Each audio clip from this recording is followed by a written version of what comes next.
세상의 모든 권력을 쥐고 흔들며 남동생인 황제에게 끊임없이 절세 미녀들을 바쳐 황실을 자신의 치마폭에 감쌌던 절대적인 권력의 화신. 그러나 그 화려하고 거룩한 장막 뒤에는 예순이라는 늙은 나이에 짐승만도 못한 정욕에 눈이 멀어 겨우 18살에 불과한 자신의 양아들과 경악스러운 불륜 행각을 벌인 추악한 노파에 역겨운 민낯이 숨겨져 있었습니다. 핏줄마저 이용해 권력의 정점에 섰던 희대의 요부. 그녀는 바로 한나라의 관도공주 유표입니다. 관도공주 유표는 흠잡을 데 없는 고귀한 혈통을 타고났습니다.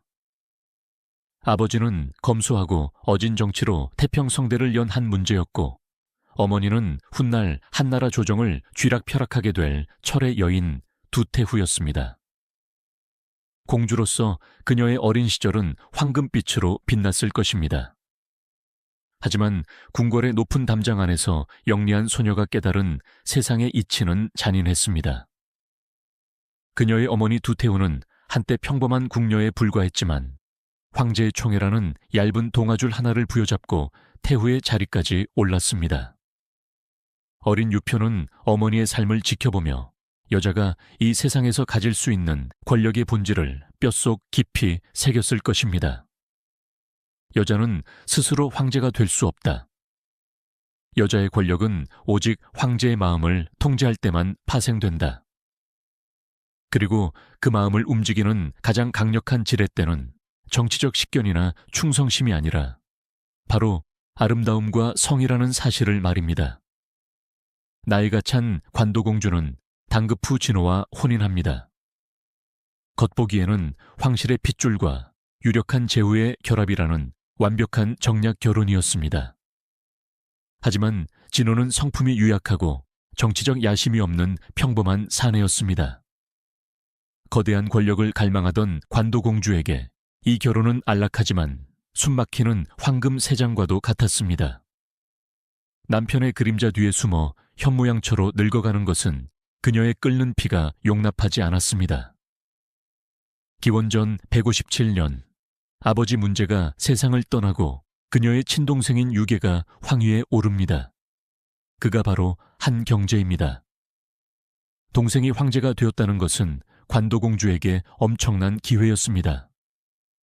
하지만 조정의 일은 남자들, 즉 대신들의 몫이었습니다. 여자인 그녀가 합법적으로 정치에 관여할 공간은 없었습니다. 여기서 관도공주는 역사상 그 어떤 여성 황족도 감히 시도하지 않았던 치밀하고도 소름 끼치는 전략을 실행에 옮기기 시작합니다. 그녀는 자신만의 내궁의 마담 전략을 씁니다. 경제는 정치적으로는 유능했지만 사생활에서는 미색을 몹시 밝히는 치명적인 약점을 가지고 있었습니다. 관도공주는 동생의 이 은밀한 갈증을 정확히 꿰뚫어 보았습니다. 그녀는 장안의 저택을 기점으로 전국 방방곡곡에 사람을 풀어 눈에 띄는 미소녀들을 사들였습니다. 단순히 얼굴만 예쁜 것이 아니라 시와 음악을 가르치고 남자를 기쁘게 하는 교태와 화술을 철저히 훈련시켰습니다. 공주의 저택은 어느새 황제를 위한 최고급 인력 양성소이자 은밀한 기방으로 변모했습니다. 준비가 끝나면 관도공주는 이 아름다운 소녀들을 끊임없이 동생 경제의 침소로 밀어 넣었습니다. 친누나가 남동생에게 수많은 여자들을 바친다는 것은 현대의 윤리관으로는 상상조차 하기 힘든 폐륜적 행위입니다. 하지만 관도공주에게 이 소녀들은 동생을 향한 우애의 선물이 아니었습니다. 철저히 계산된 정치적 치피자, 권력을 매수하는 욕망의 화폐였습니다. 자신이 바친 여자들이 황제의 품에 안겨 있는 동안 황제의 귀는 오직 그 여자들의 입술을 통해서만 열렸습니다. 그리고 그 여자들의 목줄을 쥐고 있는 것은 바로 관도공주였습니다. 황제가 누구를 총애하든 그 총애의 근원지에는 언제나 누나인 관도공주가 자리하고 있었습니다. 이것은 욕망의 독점이었습니다. 조정에 늙고 꼿꼿한 대신들이 주간에 쓰인 명분과 이치로 황제를 설득하려 애쓸 때 관도공주는 황제의 가장 본능적인 욕구를 충족시켜 줌으로써 대신들이 결코 닿을 수 없는 황제의 내밀한 심리적 통제권을 거머쥐었습니다.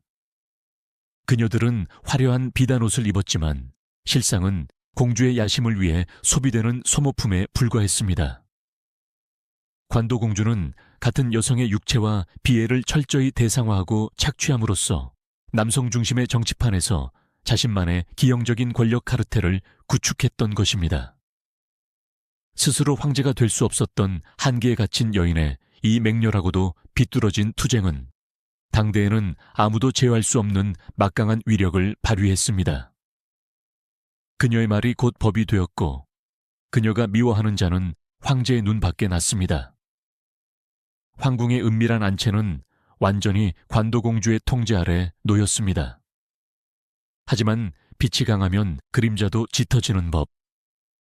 황궁의 모든 여성들이 관도공주의 발밑에 엎드려 아부할 때 유일하게 그녀를 향해 싸늘한 경멸의 시선을 보내는 한 여인이 있었습니다. 그녀는 다름 아닌 유리였습니다. 황제 경제가 가장 총애하는 첩이자 황태자 유영의 친어머니였죠. 율리는 관도공주의 작태를 뼈에 사무치도록 증오했습니다.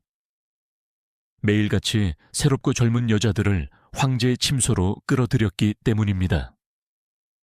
황제의 사랑을 나누어 가져야 하는 후궁의 입장에서 끊임없이 연적을 생산해내는 관도공주는 철천지원수나 다름없었죠. 그리고 이 두 여인의 걷잡을 수 없는 증오와 자존심 싸움은 머지않아 한나라의 역사를 피바다로 물들이고 후계 구도를 송두리째 뒤엎어버리는 파국을 향해 서서히 치달아 가기 시작합니다. 관도공주는 자신의 거대한 권력에 감히 흠집을 내는 유리를 결코 용서할 생각이 없었습니다. 황제의 침소를 지배하는 자가 천하를 지배한다. 이 절대 명제를 증명하기 위해 관도공주는 이제 단순한 뚜쟁이의 역할을 넘어 직접 칼자루를 쥐고 정적들의 숨통을 끊어버릴 악마의 동맹을 결성할 준비를 합니다. 그 서늘한 피에 숙청이 다가오고 있었습니다. 황궁의 담장은 높고 그 안의 시간은 바깥 세상과 다르게 흐릅니다. 전환시대의 장안성, 그 거대한 미궁 속에서 살아남기 위해 사람들은 저마다의 가면을 썼습니다. 관도공주는 수많은 미소녀들을 동생 경제의 침소로 들여보내며 황궁의 은밀한 지배자로 군림했습니다. 그녀의 권력은 피비린내 나는 전쟁터가 아니라 비단 이불 위에서 속삭이는 나직한 숨소리와 쾌락 속에서 피어났습니다.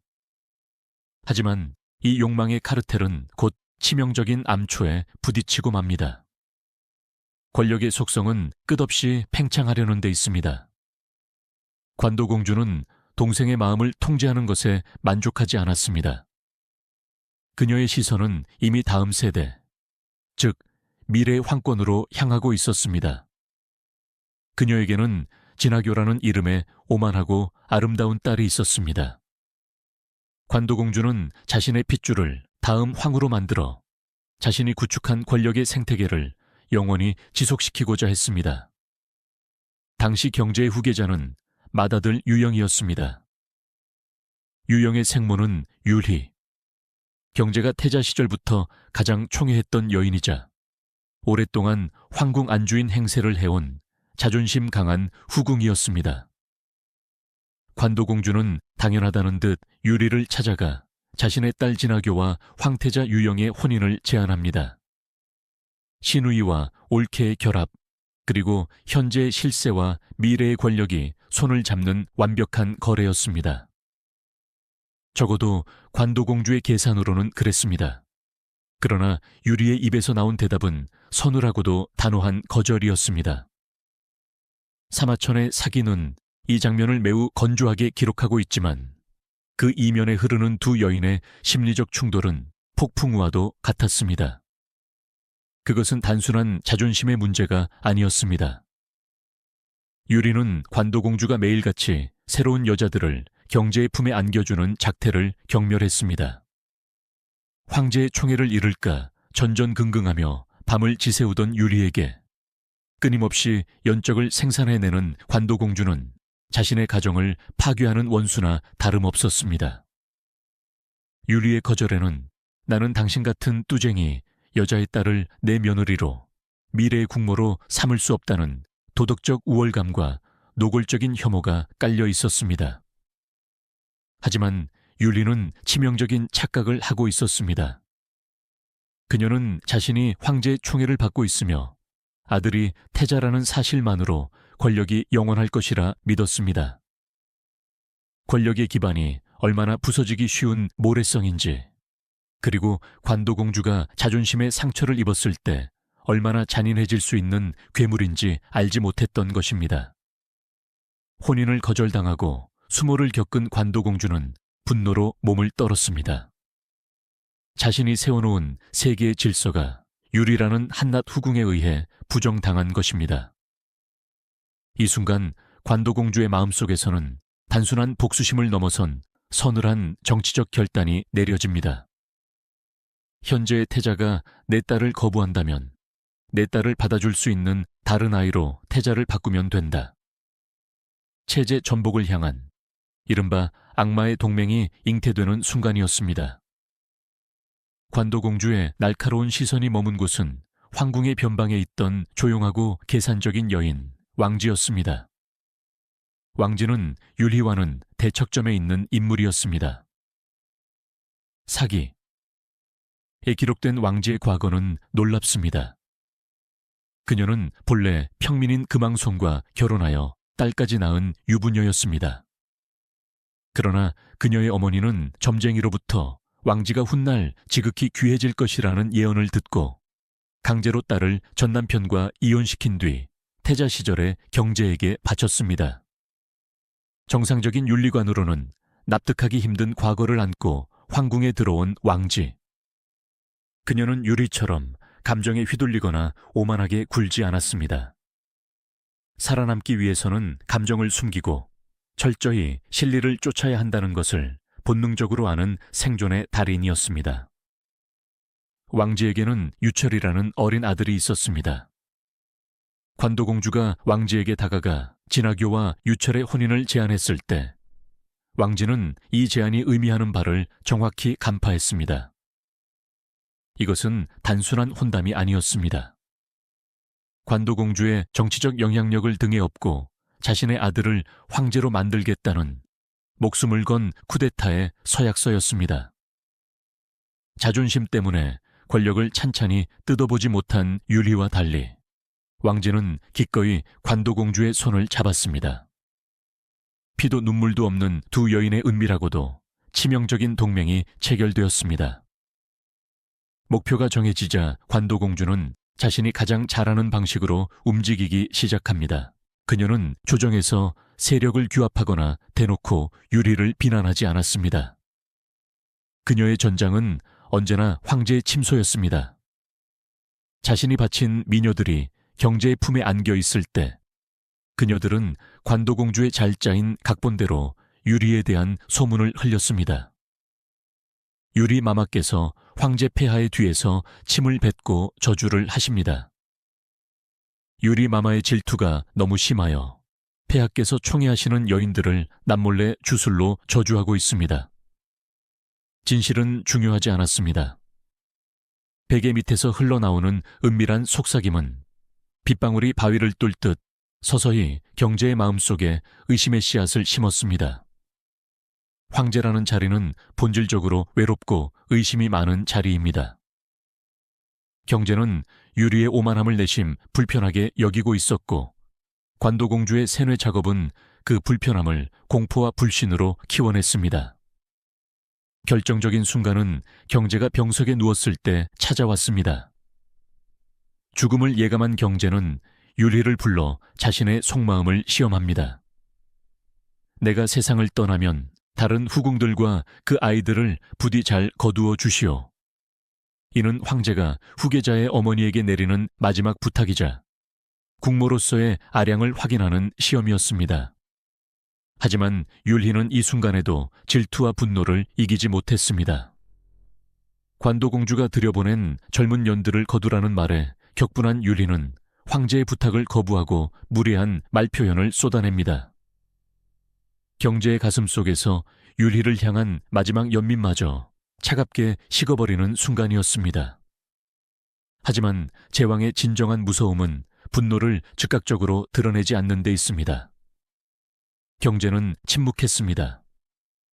관도공주는 이 침묵이 무엇을 의미하는지 알고 있었습니다. 이제 유리의 숨통을 끊을 마지막 일격만 남았습니다. 얼마 후 조정의 한 대신이 황제에게 글을 올립니다.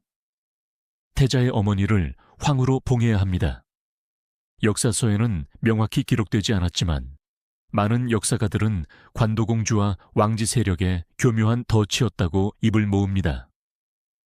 외척의 발호를 극도로 경계하던 한나라 황실에서 과거 여태후의 끔찍한 피바람을 기억하는 경제에게 이 상소문은 유리 일가가 황권을 집어삼키려 한다는 역모의 선언으로 읽혔습니다. 경제의 분노가 마침내 폭발했습니다. 상소를 올린 대신은 처형되었고 유리는 모든 총애를 잃고 버림받았습니다. 후계자의 자리도 흔들렸습니다. 기원전 150년 황태자 유영은 폐위되어 임강광으로 강등당하고 장안에서 쫓겨납니다. 모든 것을 잃은 유리는 깊은 절망과 우라증 속에서 피를 토하듯 생을 마감했습니다.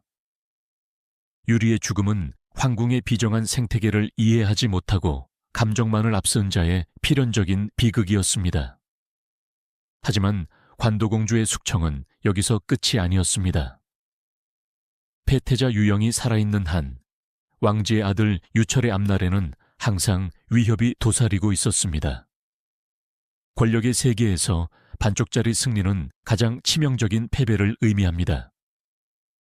유영이 임강광으로 쫓겨난 지 3년 후 그는 조상의 사당 땅을 불법으로 침범하여 궁궐을 지었다는 아주 사소한 죄목으로 다시 장안으로 압송됩니다. 유영을 신문한 자는 중위 지도였습니다. 그는 푸른 매라 불릴 정도로 법 집행에 피도 눈물도 없는 잔혹한 관리였습니다. 지도는 경제의 암묵적인 지시 혹은 관도공주 세력의 압박 속에서 폐태자를 짐승처럼 몰아붙였습니다. 사기에 기록된 유영의 마지막은 우리의 가슴을 먹먹하게 합니다.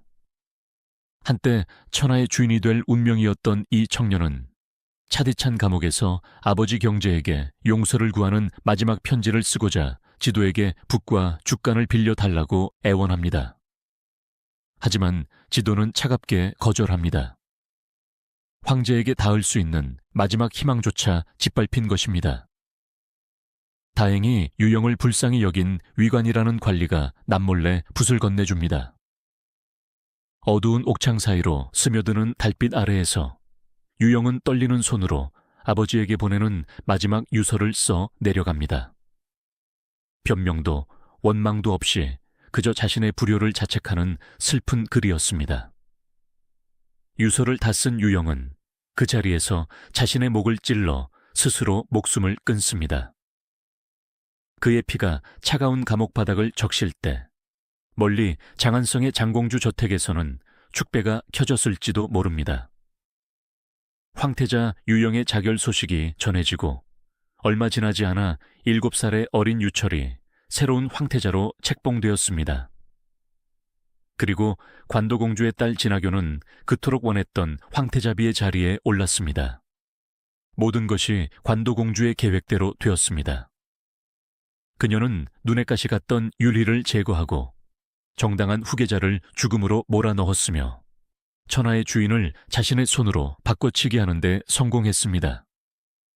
그녀는 이제 명실상부한 전한 제국의 막후 실력자, 권력의 꼭대기에 선 여인이 되었습니다.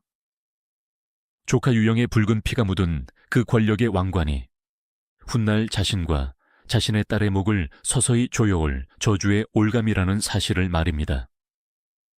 인간은 권력을 통제한다고 믿지만 결국 권력이라는 거대한 심연에 영혼을 먹히고 마는 나약한 존재라는 것을 그녀는 아직 깨닫지 못했습니다. 유리와 유영의 시체를 밟고 선 그녀의 치명적인 질주는 이제 다음 세대의 제왕 한무제를 향한 더 가혹하고 서늘한 운명의 족쇄로 이어지려 하고 있었습니다. 권력의 정점에 선 자들의 입술에서 흘러나오는 약속이란 때로는 세상에서 가장 달콤한 독약과도 같습니다. 우리는 종종 낭만적인 역사극 속에서 금옥장교, 즉 황금으로 집을 지어 아교를 숨겨두다라는 고사성어를 접하곤 합니다. 7살의 어린 소년이 자신보다 나이가 많은 사촌 누나를 아내로 맞이하겠다며 한 당돌하고도 귀여운 맹세. 수천 년 동안 수많은 시인과 묵객들이 이 구절을 빌려 영원한 사랑을 노래했습니다. 하지만 장안성의 차가운 달빛 아래 기록된 낱낱의 진실들을 들여다보면 이 낭만적인 은유 뒤에는 핏빛으로 얼룩진 정치적 거래와 한 여인의 처절한 파멸이 숨겨져 있습니다. 관도공주에게 이 약속은 결코 동화가 아니었습니다. 그것은 자신이 피 묻은 손으로 빚어낸 미래의 권력에 채운 가장 화려하고 무거운 정치적 족쇄였습니다. 그리고 이 족쇄는 결국 그녀의 딸 진아교의 목을 조르는 끔찍한 올가미가 되고 맙니다. 이야기는 기원전 150년경 관도공주와 왕지가 유리 일가를 몰락시키고 어린 유철을 태자의 자리에 앉힌 직후로 거슬러 올라갑니다. 왕지는 아들의 생존과 황위 계승을 위해 당대 최고의 권력자인 관도공주의 허영심을 완벽하게 충족시켜줄 달콤한 환상을 설계한 것입니다. 관도공주는 소년의 맹세를 믿었고 자신이 황제라는 거대한 용의 목에 황금 목줄을 채웠다고 확신했습니다. 시간이 흘러 기원전 141년 경제가 붕어하고 16살의 유철이 황제에 오릅니다. 그가 바로 훗날 흉노를 토벌하고 실크로드를 개척하며 전한의 최전성기를 이끈 위대한 정복군주 한무제입니다. 그리고 약속대로 진아교는 전한의 황후가 되었습니다. 권력의 정점에 도달한 관도공주의 기세는 하늘을 찔렀습니다. 그녀는 스스로를 황제를 만든 1등 공신이라 여겼습니다. 황제를 볼 때마다 그녀는 노골적으로 재물을 요구했고 조정의 인사에 관여하려 들었으며 오만한 태도로 무제와 황실을 대했습니다. 무제가 조금이라도 자신의 뜻을 거스르려 하면 그녀는 서슴없이 황제의 폐부를 찌르는 말을 내뱉었습니다. 내가 아니었다면 네가 어찌 그 자리에 앉을 수 있었겠느냐. 하지만 관도공주는 치명적인 오판을 하고 있었습니다. 그녀가 상대하고 있는 청년은 유약했던 아버지 경제가 아니었습니다. 한무제는 유래를 찾아볼 수 없을 만큼 자의식이 강하고 권력욕이 넘치는 절대 군주였습니다. 제왕에게 있어 가장 견딜 수 없는 모욕은 자신의 권력이 타인의 적선으로 얻어진 것이라는 지적입니다. 무제의 피 속에는 외척의 간섭을 극도로 혐오하는 황실의 본능이 흐르고 있었습니다. 고모이자 장모인 관도공주의 끝없는 오만방자함은 무제의 마음속에 차가운 사례와 혐오감을 차곡차곡 쌓아가고 있었습니다. 이러한 위태로운 줄타기 속에서 관도공주의 권력을 유지시켜줄 유일한 방패는 바로 황후 진아교였습니다. 하지만 황후 아교에게는 황실 여성으로서 가장 치명적인 결함이 있었습니다. 혼인 후 10년이 다 되어가도록 아이를 갖지 못한 것입니다. 당시 한나라 사회, 특히 황실에서 여성의 가치는 오직 황위 계승자의 생산으로만 증명되었습니다. 관도공주는 딸의 불임을 치료하기 위해 장안의 이름난 의원들을 모두 불러 모았고 쏟아부은 돈만 9천만 전에 달했다고 역사서는 전합니다. 하지만 약효는 없었습니다. 초조함과 불안감은 아교의 영혼을 갉아먹기 시작했습니다. 그녀는 어머니의 권세만 믿고 황궁 안에서 무소불위의 권력을 휘둘렀고 오만하고 표독스러운 성정으로 주변 사람들을 괴롭혔습니다. 후궁들이 황제의 승은을 입는 것조차 용납하지 않는 그녀의 지독한 투기는 무제를 더욱 숨막히게 했습니다. 황금집의 벽은 무너져 내리고 있었습니다. 그리고 기원전 139년 무제는 마침내 그 답답한 황금 세장을 부수고 나갈 완벽한 명분을 찾아냅니다. 바로 평양공주의 저택에서 가히로 일하던 천민 출신의 여인 위자부를 만난 것입니다. 위자부는 진아교와는 정반대의 여인이었습니다. 비천한 출신이었지만 고개를 숙일 줄 알았고 온화하고 순종적이었습니다. 무엇보다 그녀는 무제가 그토록 원하던 자식을 연이어 잉태했습니다. 황제의 총애가 위자부에게 급격히 기울자 황후 아교는 이성을 잃고 폭주하기 시작합니다. 그녀는 무제 앞에서 울부짖고 목숨을 끊겠다고 협박하며 황제의 일상을 생지옥으로 만들었습니다. 딸의 비참한 몰락을 지켜보던 관도공주 역시 이성을 상실했습니다. 그녀는 황제의 마음을 돌려놓는 대신 짐승 같은 폭력으로 상황을 해결하려 들었습니다. 관도공주는 자객을 보내 위자부의 동생인 위청을 납치해 은밀히 죽이려 했습니다. 그러나 이 암살 시도는 공손호라는 자의 개입으로 실패로 돌아가고 맙니다. 이 사건의 후폭풍은 관도공주의 숨통을 완전히 끊어놓았습니다. 격노한 한무제는 오히려 위청을 높은 벼슬에 임명하고 위자부의 일족을 전면적으로 기용하기 시작했습니다. 관도공주가 휘두른 칼이 엉뚱하게도 위씨 일가라는 새로운 정치 세력을 황궁의 중심에 세워주는 기폭제가 된 것입니다. 관도공주의 통제력은 이제 돌이킬 수 없을 만큼 산산조각이 났습니다. 모든 권력과 사랑을 잃고 텅 빈 궁궐에 갇힌 진아교. 그녀는 이제 어머니의 힘으로도 자신을 구원할 수 없다는 것을 깨달았습니다. 극한의 절망 속에서 벼랑 끝에 몰린 여인이 마지막으로 손을 뻗은 곳은 이성의 세계가 아닌 저주와 광기의 심연이었습니다. 바로 전한 역사를 뒤흔든 끔찍한 스캔들, 무고의 난이 시작된 것입니다. 기원전 130년경 아교는 초복이라는 이름의 무당을 황궁 깊숙한 곳으로 끌어들입니다. 무당은 흙과 나무로 사람 모양의 인형을 만들었습니다. 그 인형의 가슴에는 위자부의 이름과 사주가 적혀 있었습니다. 아교는 매일 밤 어두운 밀실에서 인형의 심장에 바늘을 꽂고 핏빛 저주를 퍼부으며 황제의 마음이 돌아오기를 기원했습니다. 땅에 인형을 묻고 주술로 사람을 해치는 행위. 이것은 한나라 법률에서 가장 엄격하게 다스리는 극악무도한 시박의 대죄였습니다. 비밀은 오래가지 않았습니다. 이 저주의식이 무제의 귀에 들어가자 황제는 기다렸다는 듯이 차갑고 잔혹한 칼날을 빼들었습니다. 조사를 맡은 자는 훗날 홍리로 악명을 떨치는 장탕이었습니다.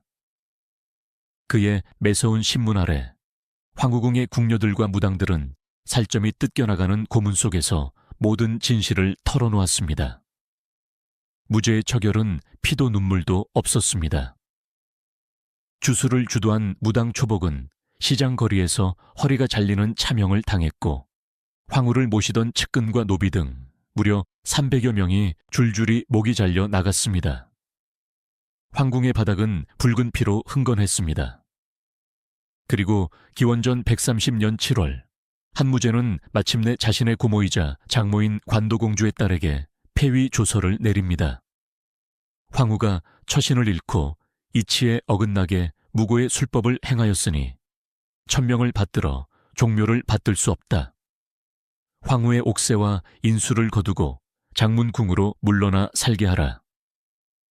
한때 7살 소년이 약속했던 황금의 짚은 이제 평생토록 단 한 걸음도 밖으로 나갈 수 없는 차갑고 외로운 감옥, 장문궁으로 변해버렸습니다. 아교는 그곳에서 궁녀 한 명 없이 철저히 고립된 채 눈물과 회한 속에서 시들어갔습니다. 이 시기 아교와 관련된 가슴 아픈 야사가 하나 전해집니다. 장문궁에 갇힌 아교는 황제의 마음을 돌리기 위해 당대 최고의 문장가였던 사마상여에게 황금 백근을 바치고 자신을 위한 시를 지어달라고 애원했습니다.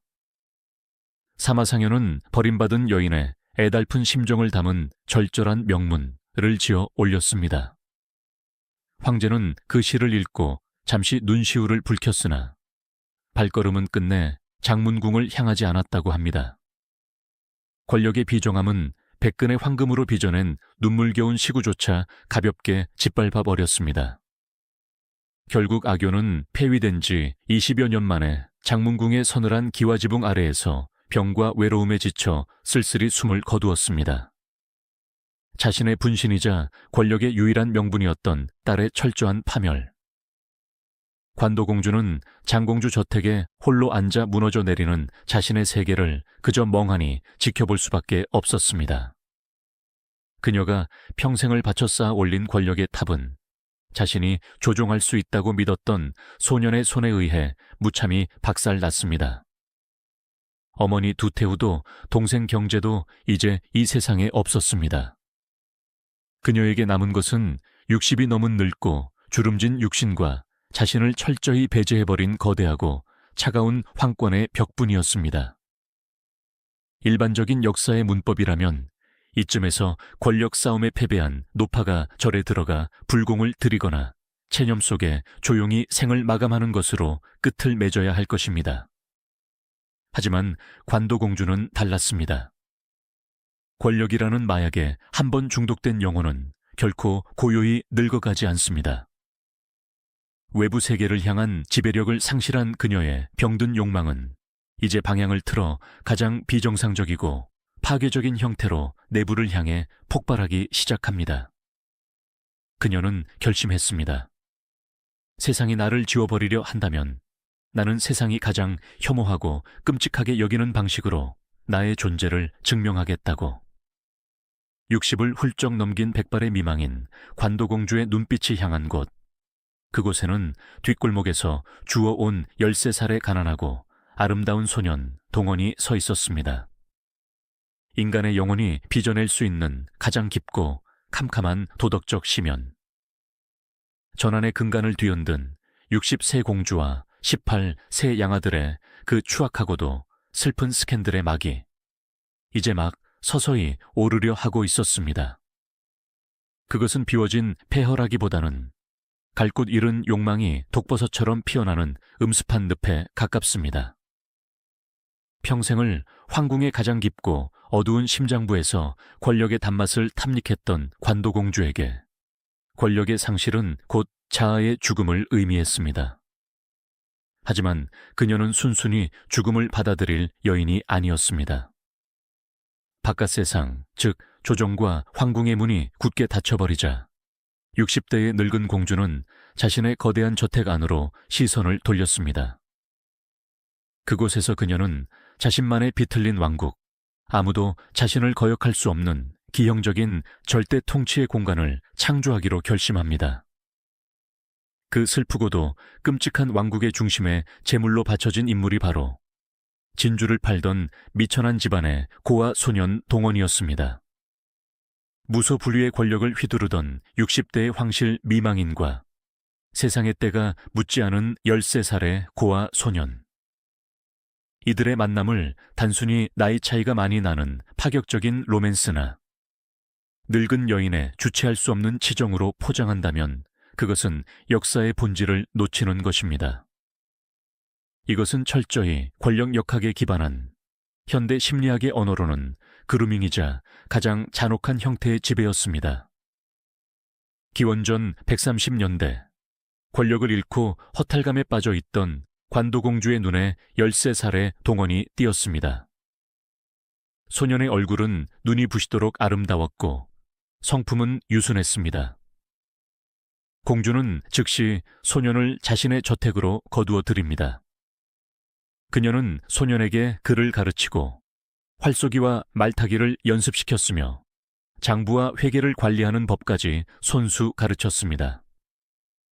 마치 훌륭한 후계자를 양성하는 듯 보였지만 실상은 달랐습니다. 공주는 동원의 원래 자아를 완벽하게 지워버리고 오직 자신의 기쁨과 위안을 위해 존재하는 맞춤형 소유물로 조각해 나가고 있었던 것입니다. 동원이 18살에 눈부신 청년으로 성장했을 때 관도공주는 마침내 그를 자신의 침소로 끌어들였습니다. 어머니 뻘도 훌쩍 넘는 60대 중반의 늙은 공주와 10대 후반의 앳된 청년. 숨막히는 유교적 도덕관념이 지배하던 한나라 사회에서 이 근친상간에 가까운 결합은 입에 담는 것조차 금기시되는 경악스러운 스캔들이었습니다. 하지만 동원에게는 선택권이 없었습니다. 자신에게 밥을 주고 옷을 입히고 세상을 가르친 유일한 신이자 절대 권력자인 관도공주를 거부한다는 것은 곧 죽음을 의미했습니다. 그것은 통제불능의 바깥 세상에서 입은 치명적인 상처를 보상받기 위한 병적인 몸부림이었습니다. 자신이 황제로 만들었던 조카 한무제는 끝내 자신의 통제를 벗어나 딸을 버렸습니다. 황권이라는 거대한 권력 앞에서는 관도공주 자신도 무력한 늙은 여인에 불과하다는 뼈아픈 진실을 확인했을 뿐입니다. 그래서 그녀는 완벽하게, 그리고 영원히 통제할 수 있는 인간이 필요했습니다. 동원은 공주의 잃어버린 권력을 채워주는 완벽한 대체제였습니다. 밤마다 어리고 아름다운 청년의 육체를 탐하며 그녀는 여전히 자신이 누군가의 생사여탈권을 쥐고 있는 강대한 지배자라는 환상에 빠져들었을 것입니다. 공주는 동원에게 미친 듯이 집착하며 자신의 모든 부와 권세를 그에게 쏟아부었습니다. 당시 장안성에는 동군을 통하지 않고서는 공주의 저택에 들어갈 수조차 없다는 소문이 파다했습니다. 공주는 동원이 하루에 황금 100근, 수만 전의 돈을 물쓰듯 탕진해도 그저 미소 지으며 바라보았습니다. 오히려 저택의 하인들과 관리들에게 동원이 원하는 것은 무엇이든 즉각 내어주고 내게는 사후에 보고만 하라는 엄명을 내렸습니다. 화려한 비단옷을 입고 산의 진미를 먹으며 장안성 뒷골목의 고해에서 벼락부자가 되었지만 그의 영혼은 차갑게 식어가고 있었을 것입니다. 권력의 찌꺼기를 주워 먹으며 연명하는 삶, 밤마다 할머니 뻘인 여인의 탐욕스러운 손길을 견뎌내야 하는 끔찍한 일상. 하지만 관도공주의 이 기괴한 일탈은 단순히 저택 안의 비밀로 끝나지 않았습니다. 억눌렸던 그녀의 오만함은 결국 권력의 정점인 한무제를 향해 폭발하고 맙니다. 바로 전한 역사를 발칵 뒤집어 놓은 주인홍 사건입니다. 어느 날 한무제가 고모인 관도공주의 문병을 핑계로 장공주 저택을 방문했습니다. 천하를 호령하는 무제였지만 명분과 효를 중시하는 황실의 예법상 늙은 고모를 완전히 무시할 수는 없었던 것이죠. 공주는 병상에 누워 앓는 소리를 내면서도 황제에게 한 가지 은밀한 청을 올립니다. 폐하, 신첩의 병이 깊어 언제 죽을지 모르나이다. 바라건대 신첩이 황청액이 되기 전에 폐하께 신첩의 사람을 인사시키고 싶사옵니다. 무제가 고개를 끄덕여 허락하자 병풍 뒤에서 한 청년이 걸어 나왔습니다. 옥처럼 하얀 피부에 수려한 용모를 지닌 18살의 동원이었습니다. 동원이 바닥에 엎드려 황제에게 절을 올렸습니다. 그때 관도공주의 입에서 조정 대신들의 귀를 의심케 하는 충격적인 말이 흘러나왔습니다. 폐하, 이 아이가 바로 저택의 주인홍입니다. 부디 이 아이를 신첩의 부군으로 이우해 주시옵소서. 방 안의 공기는 순식간에 얼어붙었습니다. 주위의 환관들과 대신들은 경악을 금치 못하고 숨을 죽였습니다. 자신의 도덕적 타락과 스캔들마저도 무기화하여 황제의 자존심을 짓밟으려는 실로 소름 끼치도록 교활하고 파괴적인 심리전이었습니다. 가장 밑바닥에 윤리적 파탄을 전시함으로써 최고 권력자의 위선을 조롱한 것입니다. 무제는 분노로 상을 엎거나 동원의 목을 베라고 명하지 않았습니다. 오히려 무제는 빙그레 웃으며 동원에게 옷을 하사하고 술상을 내오라 명하며 그를 진정한 저택의 주인으로 대우해 주었습니다. 심지어 훗날 무제는 동원과 함께 사냥을 나가고 투견을 즐기며 그를 마치 절친한 벗처럼 곁에 두기까지 합니다. 제왕의 자비 뒤에는 언제나 별인 칼날이 숨어있는 법입니다. 무제는 관도공주의 알량한 도발을 간파했습니다. 고모가 파놓은 스캔들의 늪에서 같이 진흙탕 싸움을 하는 대신 무제는 아주 무섭고도 고단수의 정치적 계산을 마친 것입니다. 그래, 고모가 그리 원한다면 이 천한 장난감을 내어주마. 이 스캔들이 세상에 널리 퍼지면 퍼질수록 황실의 골칫거리였던 관도공주의 도덕적 권위는 돌이킬 수 없이 무너져 내릴 것이다. 공주의 가문에 남은 한 줌의 명예조차 스스로 똥칠하게 내버려 두자. 이 기괴한 광대극이 끝날 때 공주는 영원히 재기불능의 상태로 철저히 고립될 것이다.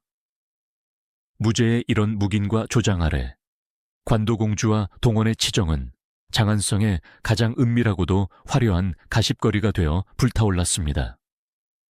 권력의 비호 아래 모든 윤리와 도덕이 마비된 장공주 저택에서는 매일같이 환락의 파티가 열렸습니다. 공주는 자신이 승리했다고 믿었습니다.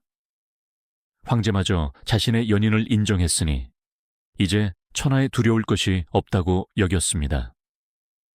하지만 그녀가 취해 있던 그 황홀한 승리감은 절벽을 향해 달려가는 마차의 굉음을 듣지 못하게 하는 치명적인 독주와도 같았습니다. 권력과 쾌락의 꼭대기에 선 이 위태로운 남녀의 운명 앞에는 한나라 제일의 기인이자 날카로운 새치열을 가진 사내, 동방삭이 차가운 눈으로 이들의 타락을 지켜보며 파멸의 장계를 올릴 준비를 하고 있었습니다. 역사의 톱니바퀴는 가장 잔혹한 결말을 향해 멈춤 없이 굴러가고 있었습니다. 한무제가 자신의 고모인 관도공주의 어린 연인 동원을 주인옹이라 부르며 묵인해준 사건 이후 장안성의 풍경은 기괴하게 일그러지기 시작했습니다. 최고 권력자의 암묵적인 승인을 얻었다고 착각한 관도공주는 이제 자신의 욕망을 숨기려 하지 않았습니다. 그녀의 저택은 매일 밤 한나라에서 가장 화려한 불빛을 밝혔고 그 중심에는 언제나 눈부신 청년 동원이 있었습니다. 당시 장안의 귀족들과 관리들 사이에서는 동군을 거치지 않고서는 벼슬길이 열리지 않는다는 은밀한 공식이 상식처럼 굳어졌습니다. 사람들은 동원의 환심을 사기 위해 수레에 금은 보화를 싣고 장공주의 저택 앞에 줄을 섰습니다. 황제의 곁에 머물며 조정의 실세로 떠오른 10대 후반의 청년. 동원은 자신이 세상을 움직이고 있다고 믿었을 것입니다. 어릴 적 뒷골목에서 진주를 팔던 고아 소녀는 온데간데 없고 오만하고 화려한 권력의 기생수만이 남아 있었습니다. 동원은 정식으로 과거를 치르거나 전쟁터에서 공을 세워 관직에 오른 자가 아니었습니다. 그의 모든 권세는 오직 관도공주의 치마폭, 그리고 한무제의 변덕스러운 호의라는 극도로 불안정한 모래성 위에 지어져 있었습니다. 그는 자신을 체스의 말을 움직이는 플레이어라고 착각했지만 실상 그는 관도공주와 한무제라는 두 거물 사이에 아슬아슬한 정치적 줄다리기 한가운데 놓인 화려한 인형에 불과했습니다. 그리고 기원전 130년대 후반의 어느 날 마침내 그 화려한 환상의 장막을 찢어버리는 날카로운 칼날이 날아듭니다.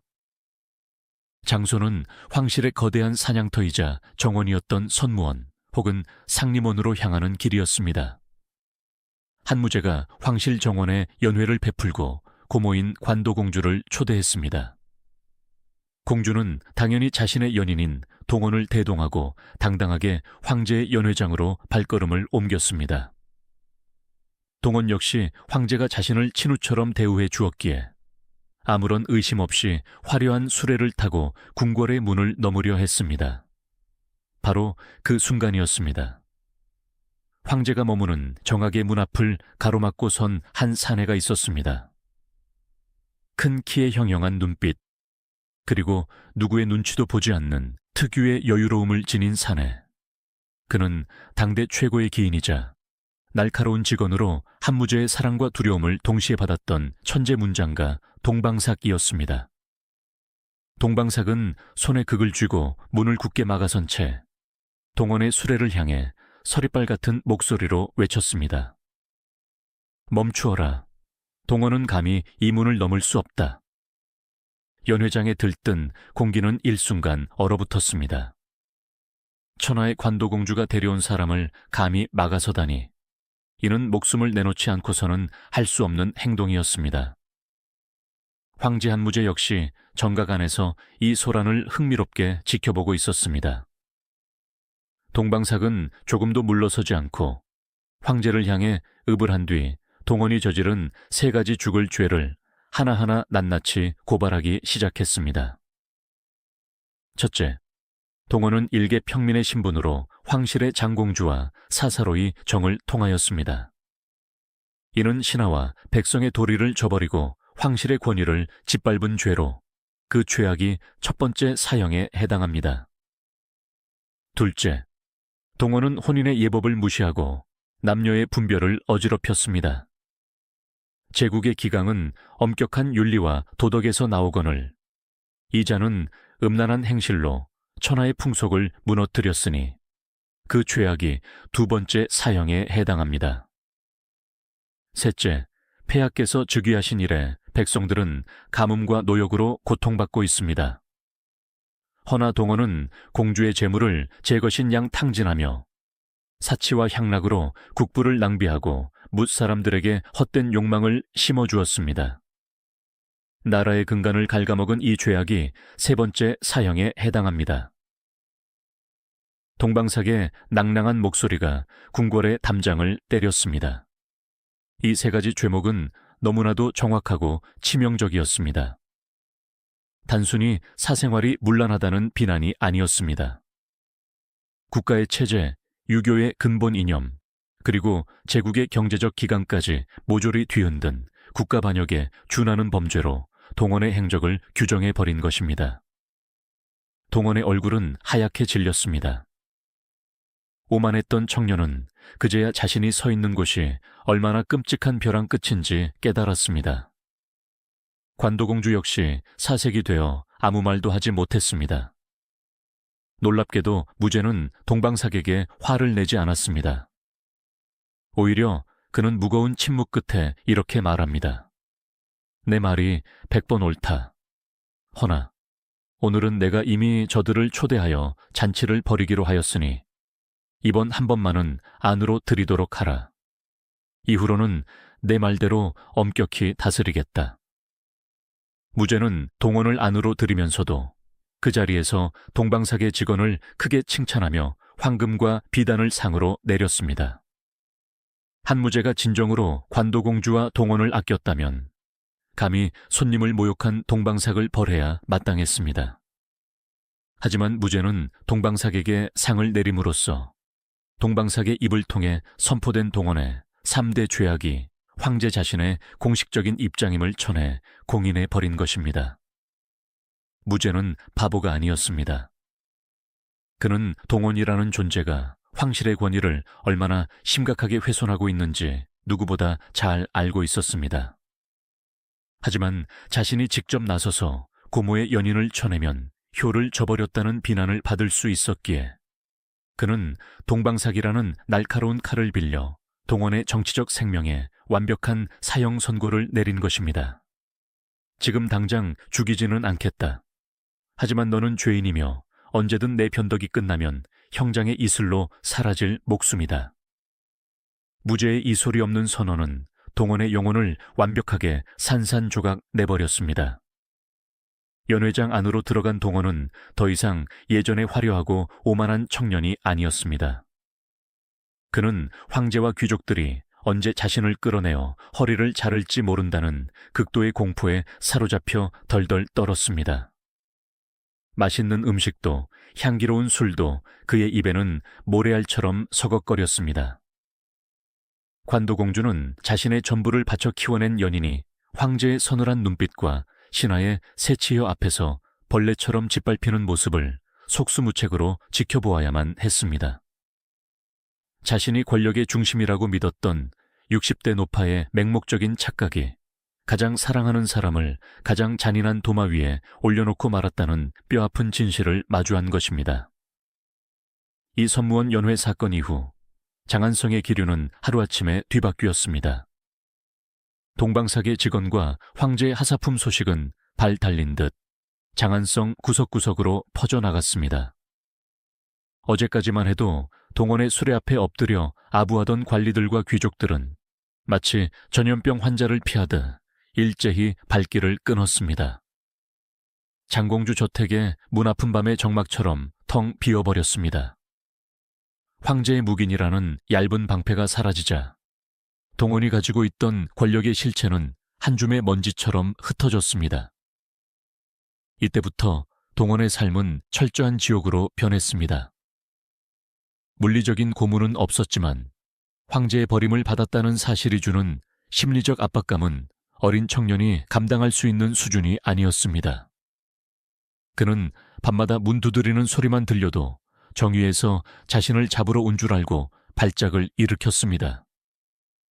화려한 침실은 그에게 죽음을 기다리는 사형수의 감방과도 같았습니다.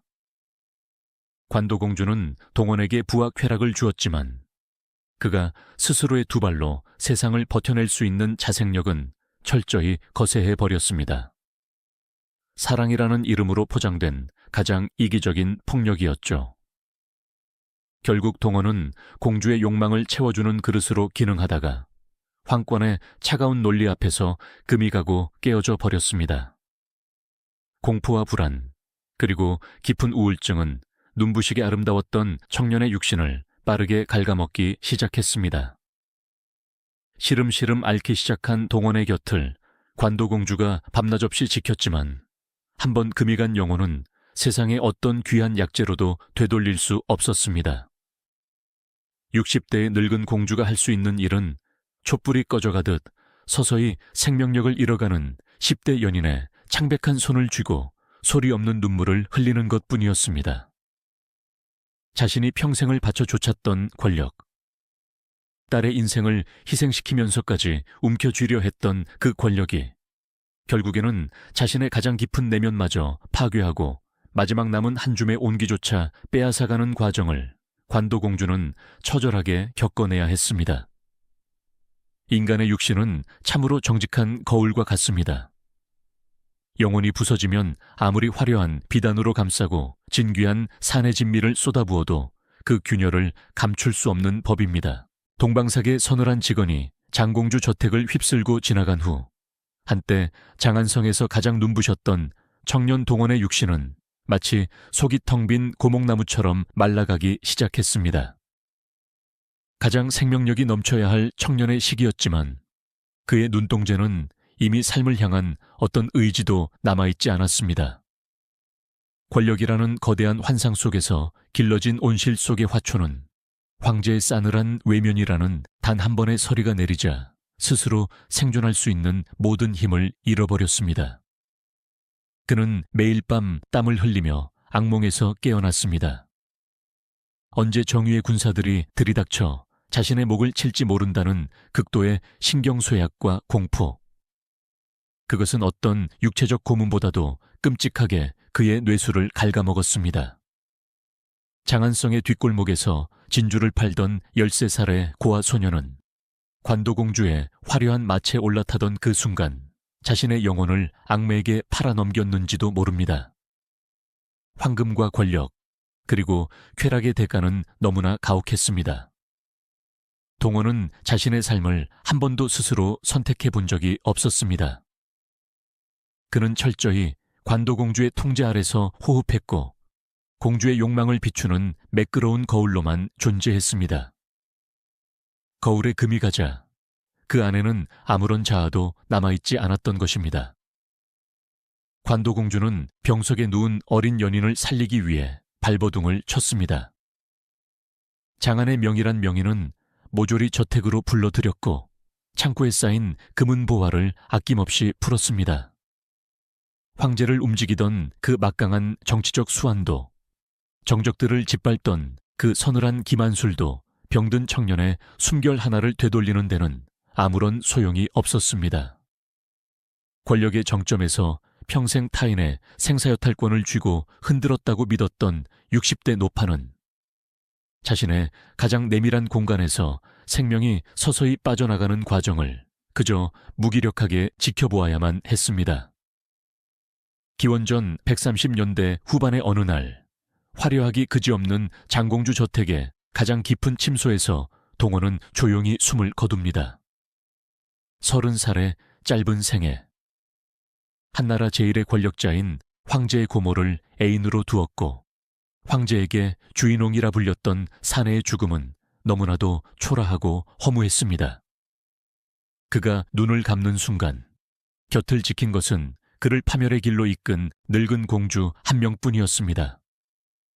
어제까지 그에게 고개를 조아리던 수많은 귀족과 관리들은 아무도 그의 장례를 찾지 않았습니다. 권력의 기생수는 숙주가 권력을 잃는 순간 철저한 무로 돌아간다는 역사의 차가운 진리가 다시 한번 증명된 것입니다.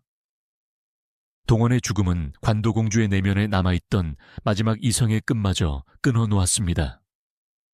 한때 황궁의 안채를 쥐락펴락하며 황제들을 조종했던 철의 여인은 연인의 싸늘한 시신 앞에서 완전히 무너져 내렸습니다.